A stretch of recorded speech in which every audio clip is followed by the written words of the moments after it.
عليكم ورحمة الله وبركاته. أعوذ بالله من الشيطان الرجيم. بسم الله الرحمن الرحيم. إن الحمد لله والصلاة والسلام على رسول الله صلى الله عليه وعلى آله وصحبه أجمعين. أما بعد، فقد قال الله تعالى في كلامه القديم وفي الفرقان المجيد بعد أعوذ بالله من الشيطان الرجيم. بسم الله الرحمن الرحيم. إن الصلاة ونسكي ومحياي ومماتي لله رب العالمين. صدق الله العظيم. அல்லாஹுடைய மாபெரும் கிருபையால் சுபஹனுடைய ஃபரலான தொழுகை இமாம் ஜமாத்தோடு தொழுவதற்கு வாய்ப்பளித்த இறைவனுக்கே புகழனைக்கும். இதுபோல் அல்லாஹு தஆலா நம்மளுடைய எல்லா கடமைகளையும் குறித்த நேரங்களிலும் குறித்த சமயங்களிலும் நிறைவேற்றிட, சந்தோஷத்தோடு மன மகிழ்ச்சியோடு நிறைவேற்றிட, ஆர்வத்தோடு ஆசையோடு எதிர்பார்த்த வண்ணமாக நிறைவேற்றிட நமக்கும் நம்மளுடைய மனைவி மக்கள் மஹல்லாவாசி எல்லா நபர்களுக்கும் நசீபாக்கி தந்தல் புரிவானாக. அதுபோல இந்த உலகத்தில் வாழக்கூடிய காலங்களில் மனிதனை நம்பி வாழுதல், கடனை நம்பி வாழுதல், இந்த துன்யாவிலே ரப்பை மறந்து வாழக்கூடிய செயல்களிலிருந்தும் ஹபீபு நாயகம் முஸ்தபா ஸல்லல்லாஹு அலைஹி வஸல்லம் அவர்களுடைய பொன்மொழிகளை சுமந்து வாழ்வதிலிருந்தும் மறந்து வாழக்கூடிய இது போன்ற நிலைகளிலிருந்தும் பாதுகாத்து நாயகம் ஸல்லல்லாஹு அலைஹி வஸல்லம் மேல் முஹப்பத்தும் ரப்புல் மேல் முஹப்பத்தும் அதிகம் வைக்கக்கூடிய பாக்கியசாலிகளாக, சாலிஹின்களாக, முத்தக்கின்களாக நம்மளை ஆக்கியருள் புரிவானாக. அதுபோல் அல்லாஹு தஆலா இந்த நாளை சிறப்புக்குரிய நாளாகவும் பரக்கத்து பொருந்திய நாளாகவும் நன்னாளாகவும் எல்லா விதமான கயிறு வளங்களும் சிறப்பான முறையில் பெறக்கூடிய நாளாகவும் எந்த விதமான துன்பம் துயரம் யார் இடத்தில் இடையூறு யாருடைய லரர் யாருடைய கந்திருஷ்டி போராமை ஹசதுகள் எந்த கெட்ட சூழ்ச்சிகள் இருந்தாலும் அதிலிருந்து பாதுகாக்கக்கூடிய ஒரு சிறப்புக்குரிய நாளாக இந்த நாளை அமைத்து தந்தல் புரிவானாக. ஆமீன் ஆமீன். அல்ஹம்துலில்லாஹ். அன ஹபீபுல்லாஹ். நாம் ஹபீபுல்லாவை பற்றி பார்த்து வரோம். அதில் பார்த்து வரும்பொழுது ஹலீலுல்லாவை பற்றி 4 பண்புகளை பற்றி சொல்லப்பட்டது நாம் பார்த்தோம். சல்லம கல்பஹு இலர் ரஹ்மான் வ ஜஸதஹு இலன் நீரான் வ மாலுஹு இலல் லைஃபான் வபுனஹு இலல் குர்பான். இந்த 4 பண்புகளை உள்ளடக்கியவரை ஹலீலுல்லா என்று சொல்லுவார். இப்போ ஹலீலுல்லா என்று சொன்னால், ஹலீலுல்லா என்று சொன்னால், ஹபீபுல்லா என்று சொன்னால் இரண்டுமே அல்லாஹுடைய நண்பர்கள் என்றுதான் அர்த்தம் வரும். ஆனாலும் வித்தியாசங்கள் அர்த்தங்களில் இருந்தாலும் நம்மளுடைய முஸன்னிஃபுகள் அர்த்தத்தை விளக்கும் பொழுது சொல்வார்கள், ஹலீலுல்லா என்று சொன்னால் அல்லாஹுவினுடைய விருப்பத்திற்காக எல்லா காரியத்தையும் செய்பவர்கள்தான் ஹலீலுல்லா. அல்லாஹ் என்ன விருப்பப்படுகிறானோ அதை செய்யக்கூடியவர்கள் இப்ராஹிம் நபி அலைஹிஸ்ஸலாம் அவர்கள் இருந்துள்ளார்கள். அல்லாஹ் எதை சொன்னாலும் அவர்கள் கேட்கக்கூடியவர்களாக உண்மையான ஹக்கான அபுதாக இருந்தார்கள் என்று நமக்கு குர்ஆன் சொல்லும் பொழுது கூட சொல்கிறது. இன்ன ஸலாத், திட்டமாக என்னுடைய தொழுகையும் சரி, என்னுடைய நுசுக்கி என்னுடைய தியாகமும் சரி, அதுபோல என்னுடைய மஹியாய என்னுடைய ஹயாத்தும் சரி, என்னுடைய மரணங்களும் சரி, அனைத்துமே லில்லாஹி ரப்பில் ஆலமீன், அகிலத்தை படைத்து ஆட்சி செய்து கொண்டிருக்கிற அருளாளனான அல்லாஹுக்கு அனைத்து புகழும் என்பதாக இறைவன் சுட்டிக்காட்டுகிறான். இந்த எழுத்திற்கு சொந்தக்காரர் நபி நாயகம் இப்ராஹிம் அலைஹிஸ்ஸலாத்து வஸ்ஸலாம் அவர்களாக இருக்குகிறார்கள். அப்போ இப்ராஹிம் நபி என்ன சொன்னார்கள்? தன்னுடைய தொழுகை, தன்னுடைய தியாகம், தன்னுடைய ஹயாத், தன்னுடைய மரணம் அனைத்தையுமே ரப்புக்காகவே என்ன செய்தார்கள்? முன்னிலைப்படுத்தினார். அப்போ நாம் இந்த வசனத்தின்படி நம்மளுடைய தொழுகை யாருக்காக இருக்குகிறது? அல்லாஹுக்காக இருக்குகிறதா? இருக்குகிறது, அல்ஹம்துலில்லாஹ். மனுஷுக்கு நம்மளுடைய தியாகங்கள் யாருக்காக இருக்குகிறது? அல்லாஹுக்காக இருக்குகிறதா? 115% கூட இருக்க மாட்டேங்குது. காரணம், தியாகங்கள் என்பது எவ்வளவோ இருக்குகிறது.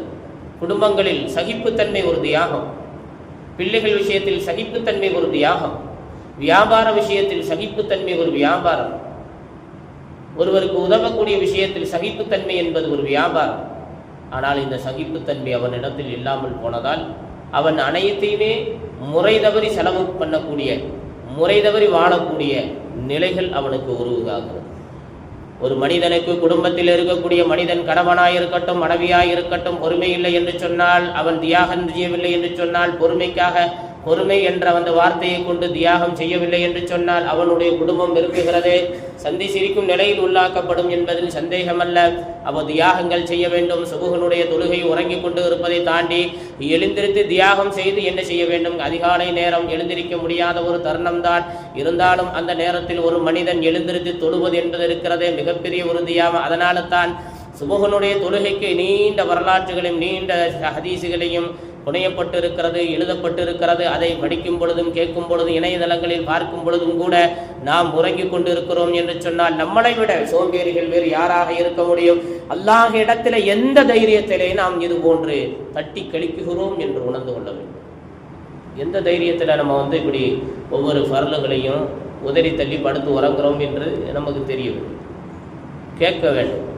எந்த தைரியத்தில் கேட்பவர்கள் கேட்கிறார்கள், கேட்பவர்கள் கதவை தட்டி கேட்கிறார்கள், ஏன் தொலைக்கு வரவில்லை? அவர்கள் பதில் என்ன சொன்னார்கள்னு அவர்கள்ட்ட தான் கேட்கணும். அவங்க சமாளிக்கிறாங்களா, அல்ல உண்மையிலே காரணங்களை சொல்கிறாங்களா? இதே அவங்க வர்றாங்களா, வீட்டை கூட்டிகிட்டு போயிடுவோம்டான்ட்டு வீட்டை கூட்டிகிட்டு போயிடுறாங்களா? என்ன செய்கிறாங்கிறது தெரியவில்லை. உண்மையிலேயே ஒரு மனிதன் தொழுவதற்கு உண்டான வழிகளை அந்த செயல் உருவாக்கப்படுகிற அந்த செயல் இருக்கிறது உண்மையிலே மிகவும் ஏற்றமான ஒரு செயல். அப்போ அந்த ஒரு மனிதன் தொலை வரவில்லை என்று சொல்லி அவனுக்காக வேண்டி தியாகம் எடுத்து அவனை கொண்டு போய் சந்தித்து அவரை போய் தொழுகைக்கு நீங்கள் கண்டிப்பாக வந்தே ஆகணுங்கிற அந்த தியாகம் செய்கிறது இருக்கிறது. அதுக்காக நேரங்களை ஒதுக்குகிறது இருக்கிறது. சுன்னத்தான கோலங்களை கலைந்து இப்படி மோசமான கோலத்தில் சைத்தான் கூட பக்கத்தில் வர முடியாத அளவுக்கு, மோசமான சைத்தான் தான் பக்கத்தில் வரக்கூடிய அளவுக்கு பள்ளிவாசலுக்குள்ளே ஒரு சைத்தான் வருவான், வெளியில் ஒரு சைத்தான் இருப்பான், அதை தாண்டி பைத்துல் கலால் அங்கேயும் ஒரு சைத்தான் இருப்பான். இப்படி மோசமான சைத்தான்களை நீ சுமந்து கொண்டு இருக்கக்கூடிய அதை எப்படி நீ சகித்து கொண்டு இருக்கிறாய்? அதனால் எத்தனையோ நபர்கள் இன்றைக்கு இதற்காக ஒரு மனிதன் தொழுவத வேண்டும், ஈமானியத்தோடு மரணிக்க வேண்டும், ஒரு மனிதன் சலாமத்தாக மரணிக்க வேண்டும் என்பதற்காக வேண்டி எவ்வளவோ வழிமுறைகளை கொண்டு திருத்தி கொண்டுதான் இந்த உலகம் இருந்து கொண்டே இருக்கிறது. ஒருவர்கள் என்ன செய்கிறார்கள்? தவ்லீக் ஜமாத்தின் மூலியமாக திருத்துகிறார்கள், தரீக்கத்தின் மூலியமாக திருத்துகிறார்கள், இயக்கங்கள் மூலியமாக திருத்துகிறார்கள், எவ்வளவோ அல்லது நசீகத்து உபதேசங்கள் நசீகத்தின் மூலியமாக திருத்துகிறார்கள், கிதாபுகளை படிப்பதன் மூலியமாக திருத்துகிறார்கள், இணையதள வலைதள வாட்ஸ்அப் குரூப் மூலியமாக திருத்துகிறார்கள்.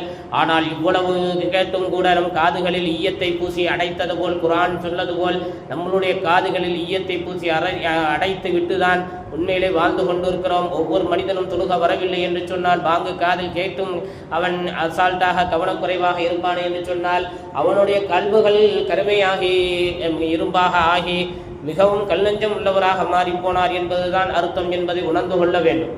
தொழுகை என்பது ஒரு மனிதன் அவன் ஏளனமாக கருதி உதறித்தொள்வானே என்று சொன்னால், அவனை போல கை செய்தவாறு இந்த உலகத்திலும் மறு உலகத்திலும் அவனை போன்ற நஷ்டவாளி வேறு யாரும். ஆனால் இது விஷயத்தில் இப்ராஹிம் நபி கவனமாக இருந்திருக்கிறார். ஒரு மஹியாய் ஓ மாமா தன்னுடைய ஹயாத் அல்லாஹுக்காக வைத்தார்கள், தன்னுடைய வாழ்வை அல்லாஹுக்காக நிலைநாட்டினார்கள், தன்னுடைய வாழ்வை அல்லாஹுக்காக நிலைநாட்டினார்கள். தன் பிள்ளையை கூப்பிட்டு இந்த கடையில் போய் இந்த பொருள் வாங்கிட்டு வானா, இன்னைக்கு நம்ம உள்ளே போய் வாங்கிட்டு வராது. கடையில் போய் ஏன் என்ன காரணம் தெரியுங்களா? அவன் அல்லாஹ்வுடைய சிந்தனையில் வாடலை. தகப்பனாரும் அப்படித்தான் இருப்பார். தகப்பனார் போய் என்ன செய்யணும்? ரசூலுல்லாஹி ஸல்லல்லாஹு அலைஹி வஸல்லம் கடைவீதிக்கு போவார்கள், ஒவ்வொரு வீட்லையும் கேட்டுக்கொண்டே போவார்கள். யாருக்காவது ஏதோ பொருள் வாங்கிட்டு வர வேண்டுமா என்று கூடையை வைத்துக்கொண்டு ரசூலுல்லாஹி ஸல்லல்லாஹு அலைஹி வஸல்லம் ஒவ்வொரு வீடுகளிலும் கேட்டுக்கொண்டு அவர்கள் அந்த பணத்தை கொடுப்பார்கள், பைசாவை கொடுப்பார்கள். அதை வாங்கி கொண்டு போய் என்னென்ன யாருக்கு என்ன தேவையோ அதை வாங்கி கொண்டு அந்த வீடுகளில் கொடுக்கக்கூடிய அந்த பண்பாடு பழக்கம் இருக்கிறது. எல்லாரையும் பூரிப்படைய செய்தது, எல்லாரையும் முகப்பத்தாக ஆக்க செய்தது. அது மட்டுமல்ல, எல்லாருடைய சுன்னத்தும் அதுவாக இன்றைக்கு நம்மளிடத்தில் இருக்கிறது. நம் மனைவிக்காக வேண்டி எந்த பொருளும் வாங்குவதற்கு வெட்கப்படக்கூடிய மனிதர்களாக நாம் வாழ்ந்து கொண்டு இருக்கிறோம். எவ்வளவு பைசான்னா என்ன செய்வோம்? சமையலில் இறங்குவோம். வீட்டில் சமையல்னா இறங்க மாட்டோம். வீட்டில் சமையல்னா இறங்க மாட்டாங்க, வெட்கப்படுவார்கள். அதே போல மமா தன்னுடைய மரணமும் அல்லாஹ்வுக்கான். சில பேர் மரணத்தை கண்டு பயப்படுபவர்கள் இருக்கிறார்கள். நோயால் சீக்கிரம் மௌத்தாக வேண்டும் என்று நினைக்கிறார்கள். நீ அல்லாவை என்னைக்கு முற்படுத்துகிறோமோ என்னைக்குமே அதனுடைய ரிலா கிடைத்து விட்டால் எல்லா சுகந்தமும் வந்துவிடும், எல்லா சுகந்தமும் வந்துவிடும். அதனால் ஹலீலுல்லா என்று சொன்னால் அல்லாஹுடைய விருப்பத்திற்காக எல்லா காரியத்தையுமே அல்லாஹுக்காக செய்யக்கூடியவர் தான் ஹலீலுல்லா என்று சொல்வார்கள். ஆனால் ஹபீபுல்லா என்று சொன்னால் என்னவென்று விளக்கத்தை பார்ப்போம்.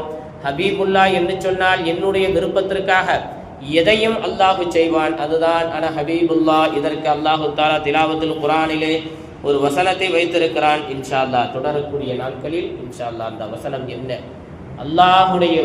தன்னுடைய விருப்பத்தை அல்லாஹ் நிறைவேற்றுகிறார். அதுதான் ஹபீபுல்லா, நமது நாயகம் ஸல்லல்லாஹு அலைஹி வஸல்லம் அவர்கள். எந்த அளவுக்கு உயர்ந்திருக்கிறார்கள், எந்த அளவுக்கு பண்பால் வளர்ந்திருக்கிறார்கள் என்பதை உணர வேண்டும். நபிகள் நாயகம் ஸல்லல்லாஹு அலைஹி வஸல்லத்தை சாதாரண அற்ப மனிதராக ஒரு காலம் கருதிவிட வேண்டிய, ஜசதை கொடுத்தான் என்பதற்காக வேண்டி, உடலை கொடுத்தான் என்பதற்காக வேண்டிய அவர்களை ஏளனமாக கருதுதல் இருக்கிறதே, அதுதான் தப்பான ஒரு எண்ணம், தப்பான செயல். அது எல்லா மனிதர்களும் சொல்கிறோம். ஒவ்வொரு மனிதனை விலாயத்துக்கு தேர்வு செய்கிறான், நுபுவத்துக்கு தேர்வு செய்கிறான், ரசூல்மார்களுக்கு தேர்வு செய்தான். எல்லாத்திலையும் ஜசது இருக்கிறது. ஆனால் தரஜாக்கள் அல்லாஹ்விடத்தில் இருக்குது. அதனால தான் யாரையுமே உடனே லேசாக கருதி விடக்கூடாது. சில பேர் நக்கல் பண்ணுவாங்க. ஆனால் அவருடைய தரஜா அல்லாட்ட தான் இருக்கும். அவருடைய தரஜா அவருக்கும் தெரியாது.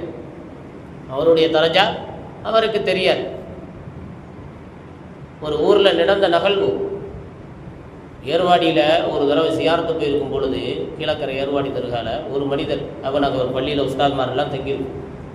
இப்போ ஒருத்தர் கத்துற சவுண்டு கேட்கும், யாரோ ஒருத்தர் போய் அடிச்சிருக்காங்க போல. அவர் சட்டை இல்லாமல் என்ன செஞ்சுருக்கிறாரு, ஒரு வேஷ்டியை கட்டிக்கிட்டு சும்மா அல்லான்னு கத்திக்கிட்டே போயிருக்கிறார். இதனால் எல்லாத்துக்கும் இடைஞ்சல். அப்போ ஒருத்தர் கூட வாய்ப்புத்துறா, ஏன்டா அடிக்கி கத்துற, மெதுவாக சொல்கிறா அப்படின்னு சொல்லி அடிச்சு. அப்புறம் பல நாட்கள் சென்றதற்கு பின்னால் அவர் பெரிய ஒரு வழி என்பதாக சொன்னார்கள். ஒரு மலையாளி வழி என்பதாக சொன்னார்கள். அவர் ஒரு இடத்துல இருப்பதில்லை என்பதாக சொல்லி ஒரு நாள் அடிச்சு விட்டாங்கன்னு சொல்லி நான் ஒருத்தவங்கள்ட்ட கம்ப்ளைண்ட் பண்ணும்போது இந்த விஷயங்கள் சொல்லப்படுகிறது. அதனால் யாரையுமே என்ன செய்து விடக்கூடாது. ஒருவன் சிரிக்கிறான் என்று ஏளனமாக கருதி விடக்கூடாது. ஒருவன் தன்னால் பேசுகிறான் என்றுக்கான அவனை பைத்தியக்காரன் என்று எண்ணிவிடக்கூடாது. ஒருவன் முணுமுணுக்கிறான் என்பதற்காக வேண்டி அவன் அப்படியே இதாயிட்டான், சேஞ்சாயிட்டான் நினைக்கக்கூடாது. அதனால் நாம் கவனமாக இருந்து கொள்ள வேண்டும். நாம் என்ன செய்ய வேண்டும், ஹலீலுல்லாஹ்வை கட்டுப்பட்டவர்கள். அதனால் நாம் என்ன செய்ய வேண்டும், அனைத்துமே அல்லாஹுக்காக வேண்டியான் செய்ய வேண்டும். அல்லாஹுடைய முகப்பத்தை பெற வேண்டும், பெருமானாருடைய முகப்பத்தை பெற வேண்டும், முதலில் பெற்றோர்களுடைய முகப்பத்தை பெற வேண்டும். அதே போல தாய் தந்தை பிள்ளைகளுடைய முகப்பத்தை, துவாவை, அன்பை பெற வேண்டும். எல்லாருடைய